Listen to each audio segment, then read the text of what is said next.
Welcome to The Disruption Is Now. Join us on this enlightening journey as we explore how AI is impacting our jobs, careers, lives, and the human experience. Each episode, host Greg Matusky will converse with visionaries and innovators at the forefront of AI, diving into its challenges, opportunities, and impact. So buckle up as we venture into the heart of disruption, and together, let's unfold the future. Well, welcome to another episode of The Disruption Is Now, the podcast where we talk about all things AI and how it's impacting everything from commerce to communications.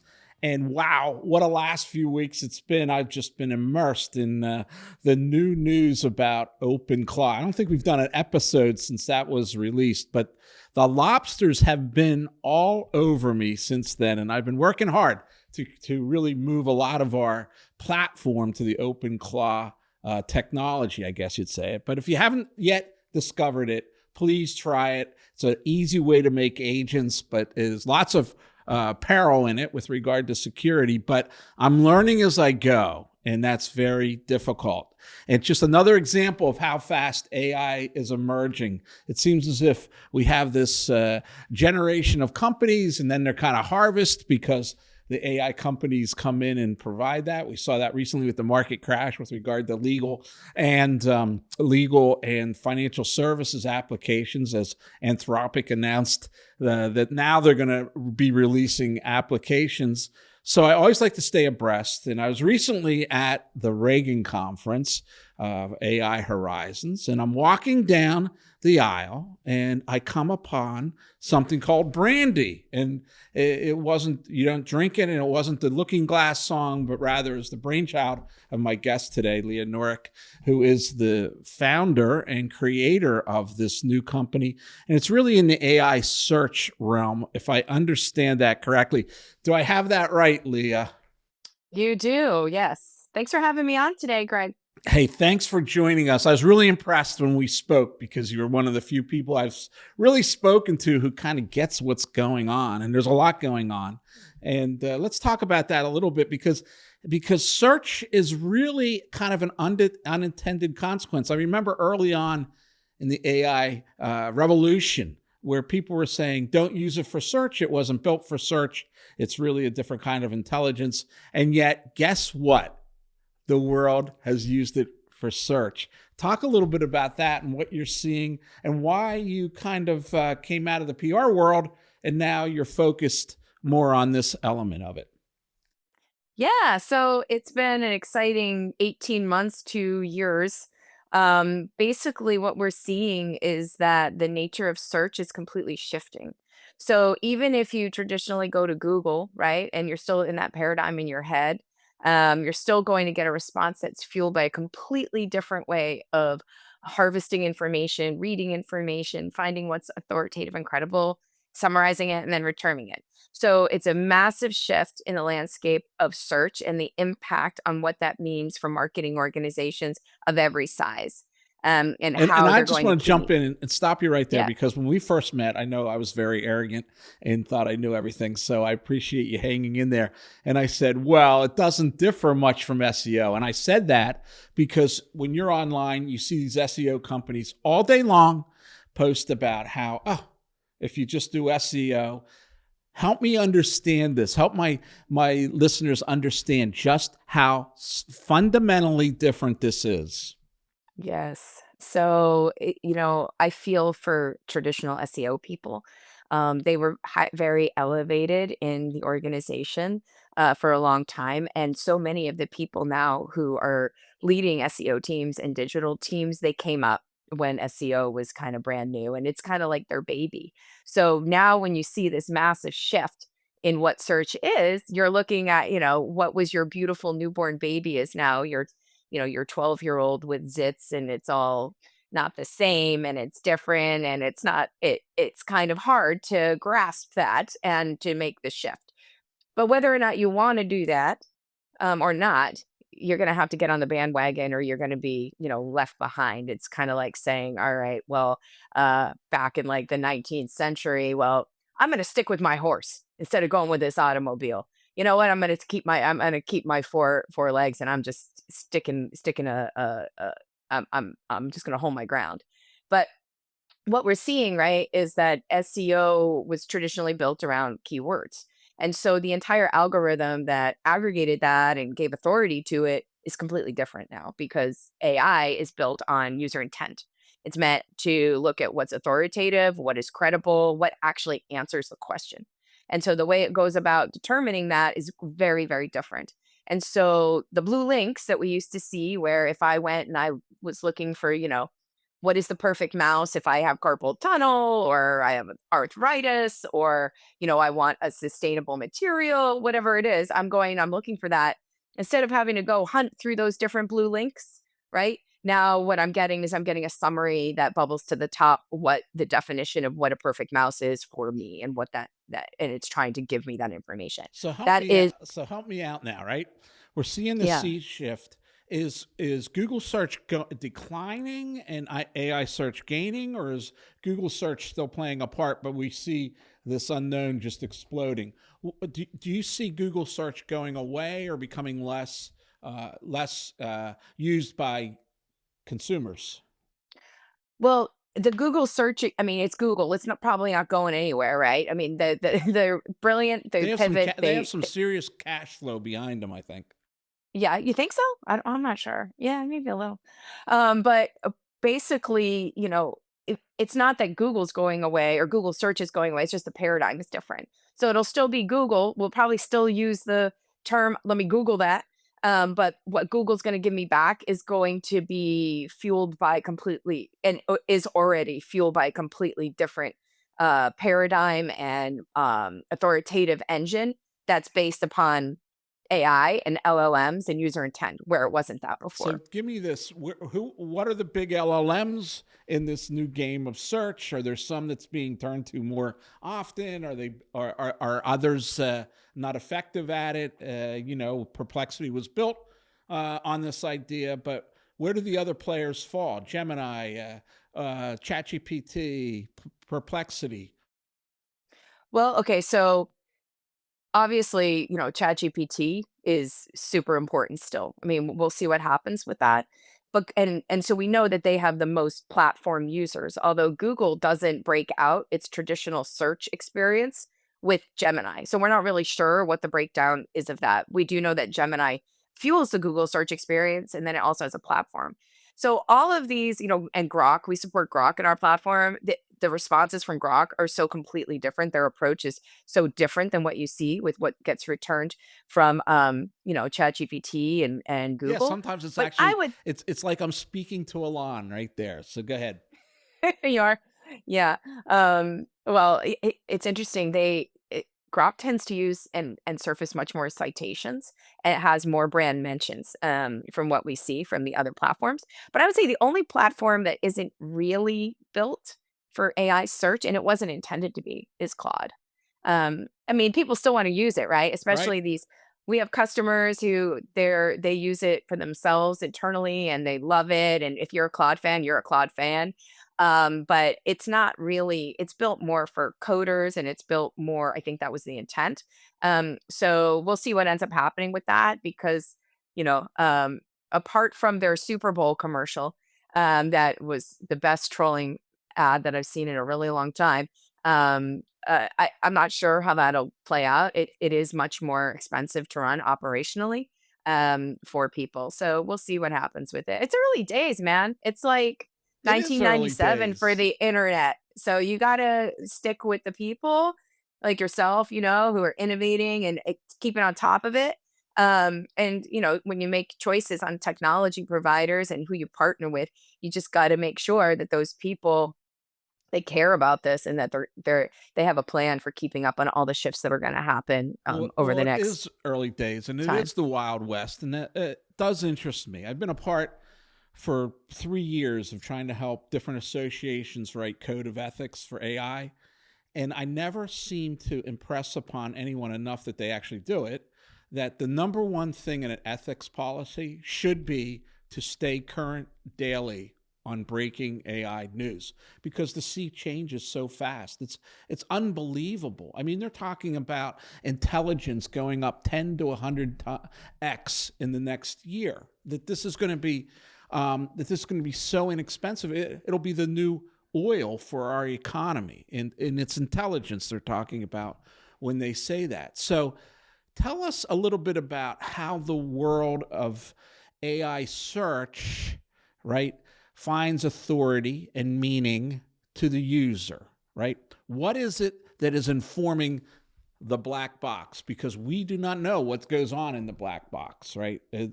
Those algorithms, they could have as many variables as molecules in the universe. We do not know. So what are you seeing impacts, informs the machine from your perspective? Okay.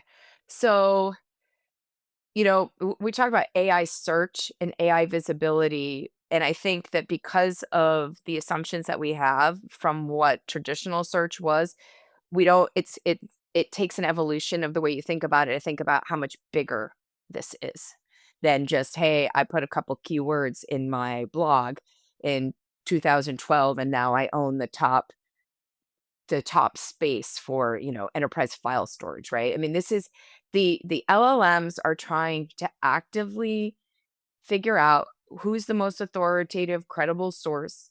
How can they read that information and to truly answer the question that somebody's asking?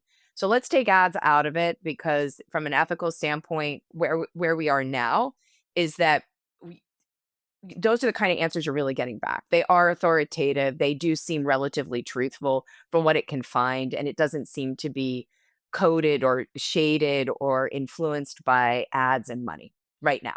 So God knows what's going to happen in 6 months. Who But that's where knows? Who who the heck knows? knows, right? Hang on, buckle up, buttercup, here we go. But for now, what we see is that those companies or those brands or those people who write authoritative content that is based on answering the intent of potentially their prospects or who it would be the ideal consumer of that information. And they structure it accurately so it's highly readable. And you can see what that user intent is. And you have the technical structure and there are a variety of things in the background to do, then you will be rewarded by the AI going to your site, reading that information, summarizing it, and returning it to a question that was asked. So let's We let's see our break that, this and into that's what our buckets. product is 100% based on, is codifying all of that in the background to Let's help break it into marketers be found. to buckets. Okay, so first we Yep. have own content, right?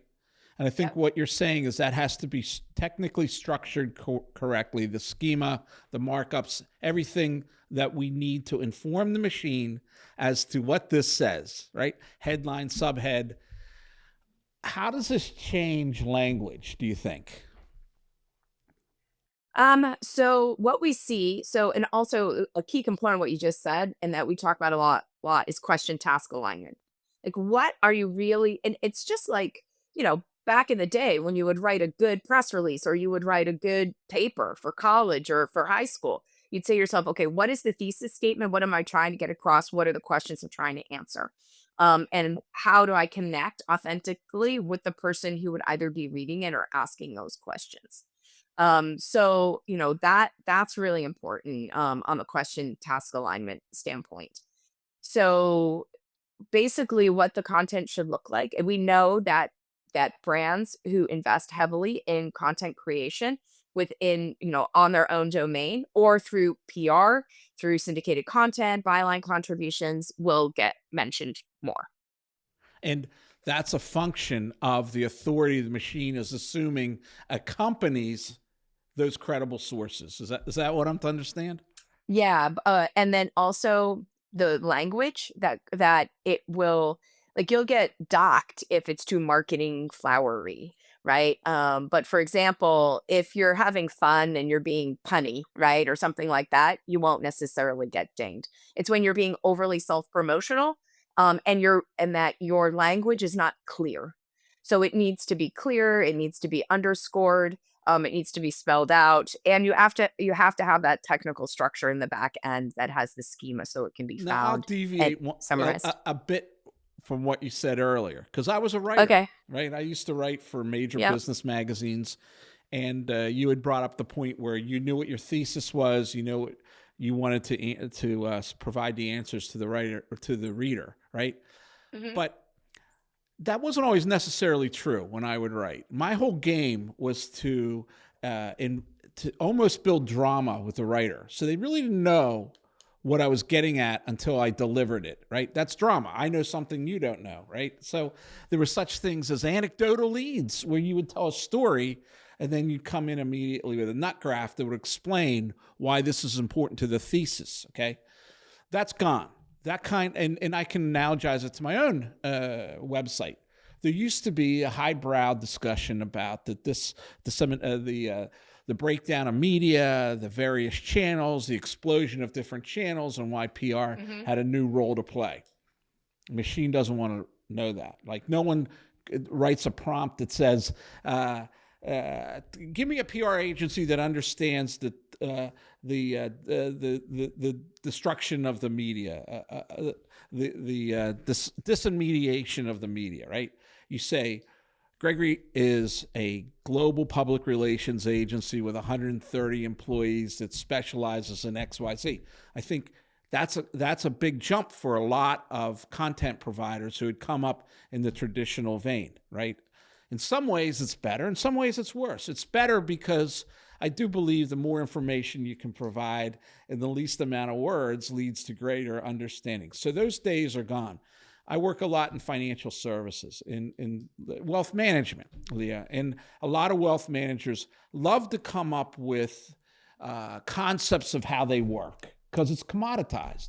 So it's a 360 approach, or it's a lifestyle approach to wealth management. The machine doesn't really care about that, because no one's saying, I need to find a wealth manager that understands life cycle planning. No one says that. They may say, I need to find a wealth manager for retirement. I'm 55. That might be a real prompt, right? So I think what I'm seeing is the more direct, the more you can float the most important things factually to the surface, and then put the right schema in place does well. My own website, we changed in November. We've seen a doubling in RFPs in the approach we've used just on that side, right? And I think in some ways that's going to be table stakes here in a couple of months, that news is going to get out and everyone's going to know how to structure their sites and how to do that. But the other side is what happens off page, right? Which I think your solution is ideally suited for. Let's talk about off page and where the signals are coming from to help inform the machine, and that your platform called Brandi is set up to identify and direct. So, can we talk first about traditional brand voice and content, like you were saying? No, we So, can't talk about that. Leah, come you can talk on. about anything you want. Let's do No, it. Go into it. because I'm not so sure that I 100% agree with what you said around the content having to be more direct, and that the traditional type of storytelling that you could do in a piece, whether it was with an article, or whether it was more around the brand voice of what you would produce within your content, that necessarily has to go away. I think that there is a fundamental piece that a lot of people don't talk about when it comes to AI today, is that we at Brandi, we do very strongly believe in that there has to be a human overlay of creativity and brand voice in the way that you write for AI. So just like, if you write authoritative, credible content without trying to trick the machines into only summarizing it, but that you're writing content that connects with who your buyer persona is, what are their pains, what do they actually care about, and you reflect in your mission and your voice and the brand pillars and values that you have, and that's influenced in the subtext of the content, that does not necessitate you won't be read. Does the machine So, get to the subtext? well, here's the thing. There's other things than just getting mentioned in a response, right? So somebody mentions Brandi, but how am I positioned? What does the LLM think about Brandi? Am I positively positioned? Am I negatively positioned? What is it assign values to my brand? So just back in the day, when we cared, when we do these big branding and strategy exercises around what's the mission of what you're trying to accomplish, client or product or company, what are you trying to fulfill? What are you trying to be? What is your vision for the world? And what are the values that are in there? All of that subtext in the content also gets read by the LLMs. And so like we have a component, and I'm not trying to push Brandy, but I'm just going to talk Well, about tell it us as a about go. I want to hear about this so component.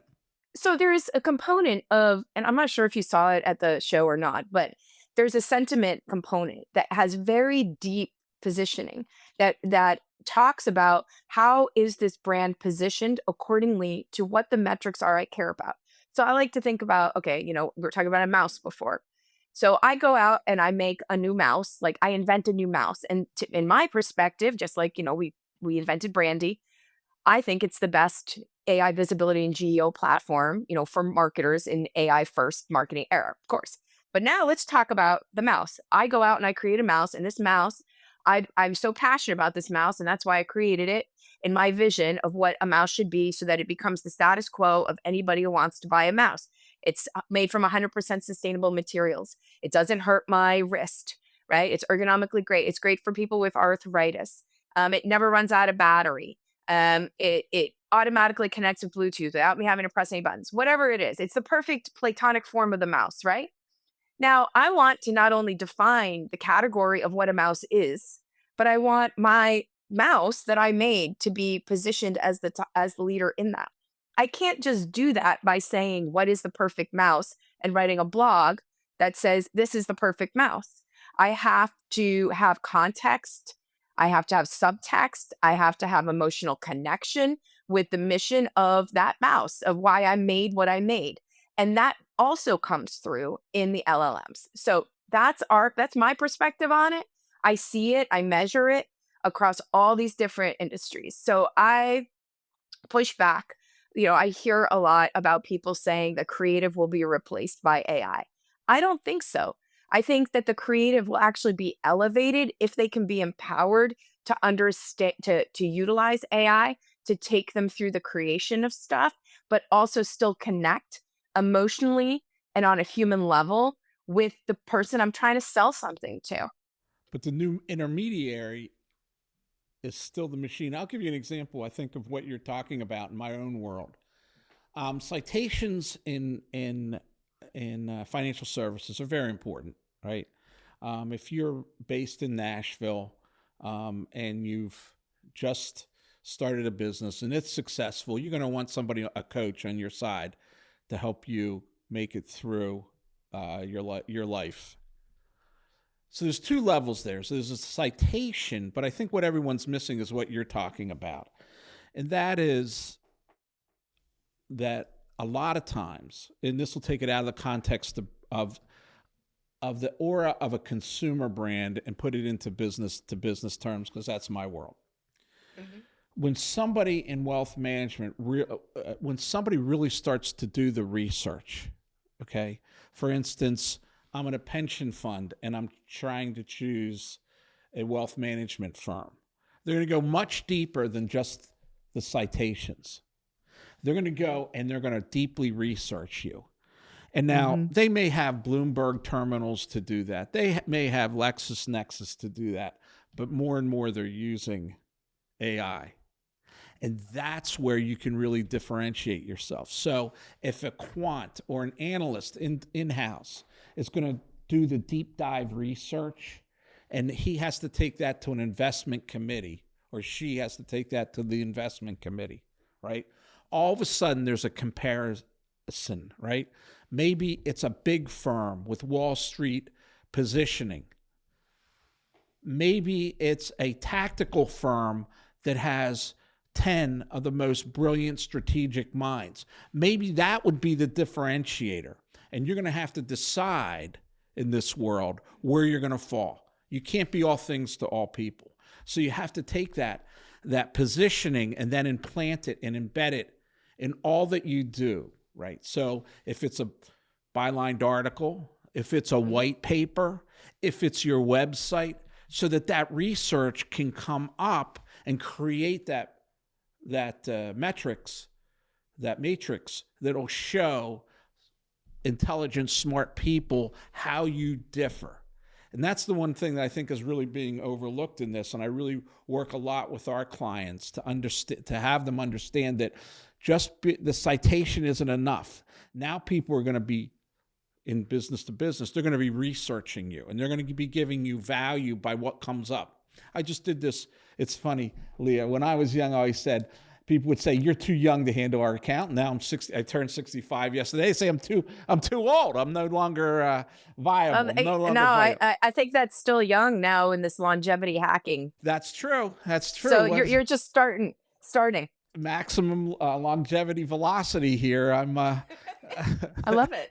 I mean, Peter Thiel says we're close to being able to unlock at least another 10 to 20 years. So we'll see, but doesn't seem to help a lot of people that I see. So we'll see whether I got more in me. But what was my point? My point was that the positioning. Like, how do you articulate that? What are the differentiators? My business, as you know, you came from my business, very hard to differentiate.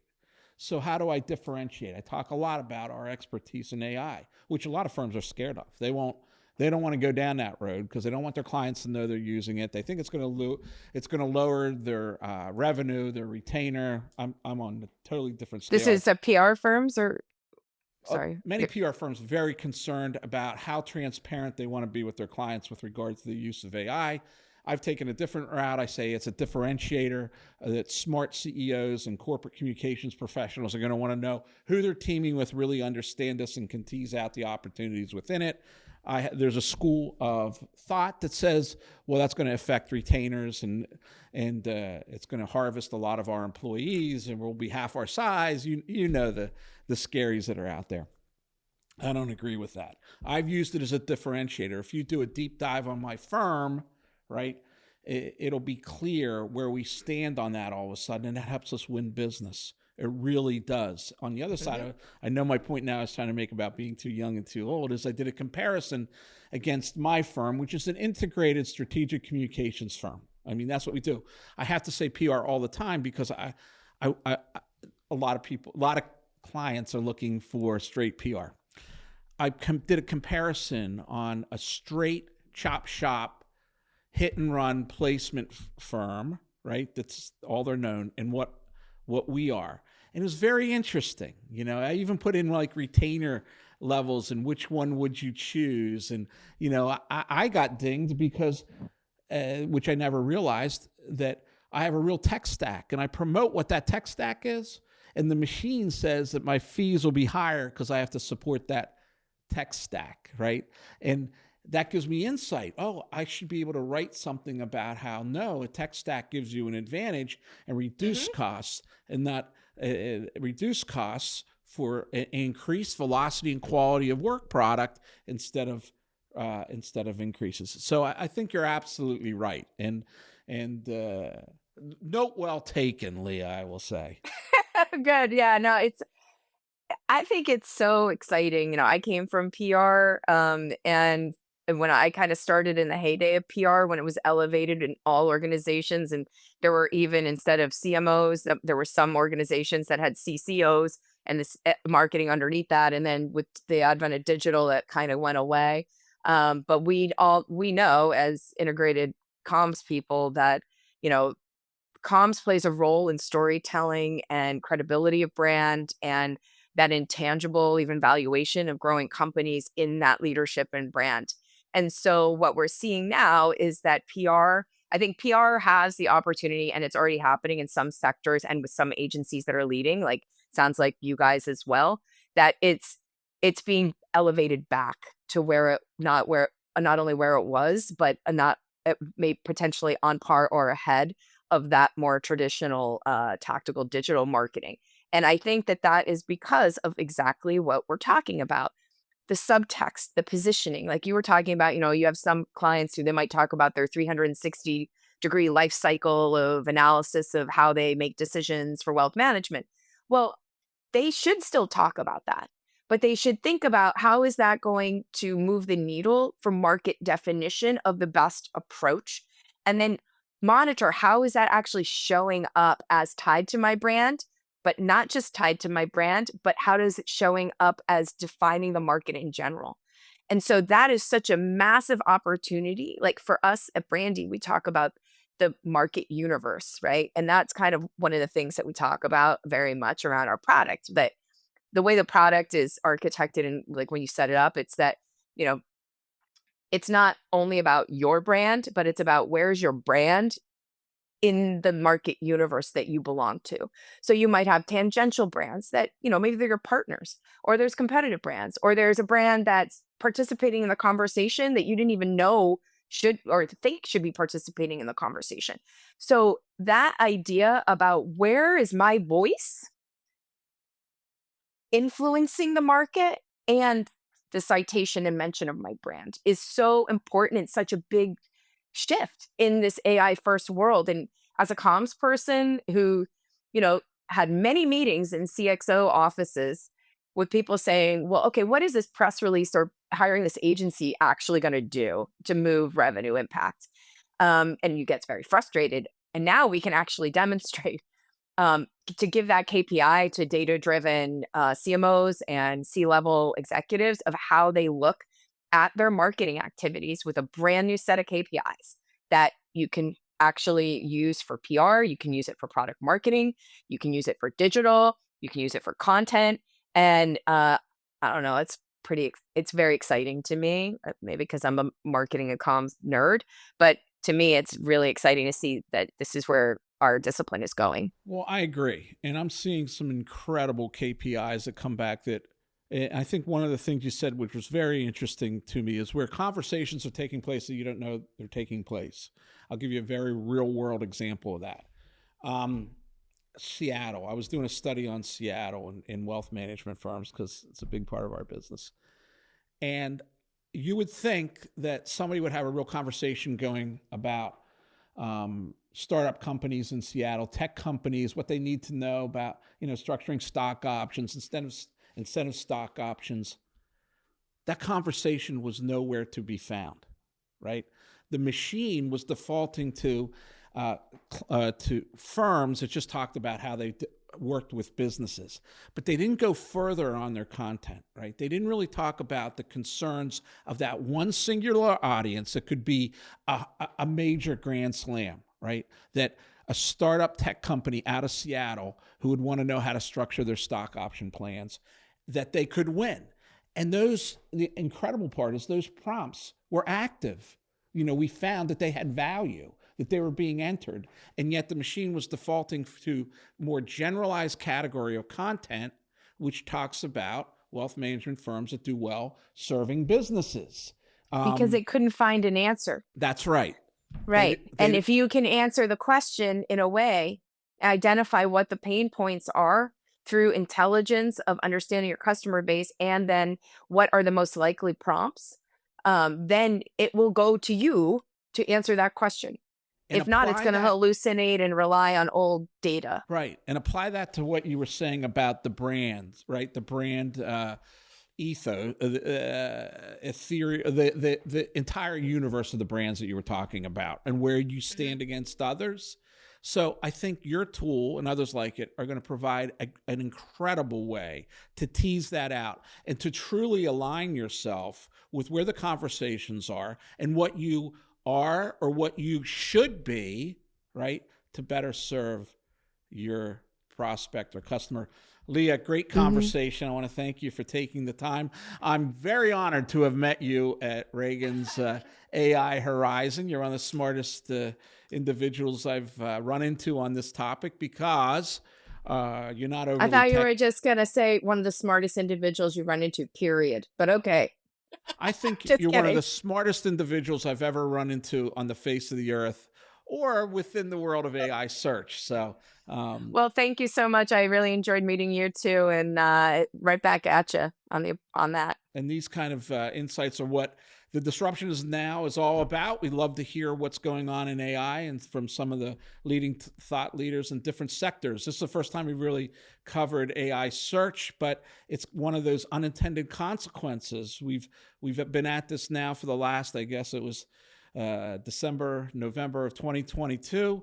And you never know what impact it's going to have and where it's going to come from. In the world of PR, I think it's definitely going to add new KPIs and new ways to approach the descriptive nature of what our firms are about and how they're projected to the world. So thanks for being with us, Leah. Thank you. This podcast is a production of Gregory. If you enjoyed our discussion today and want to continue exploring the transformative power of AI, please check out more episodes and subscribe wherever you listen to podcasts.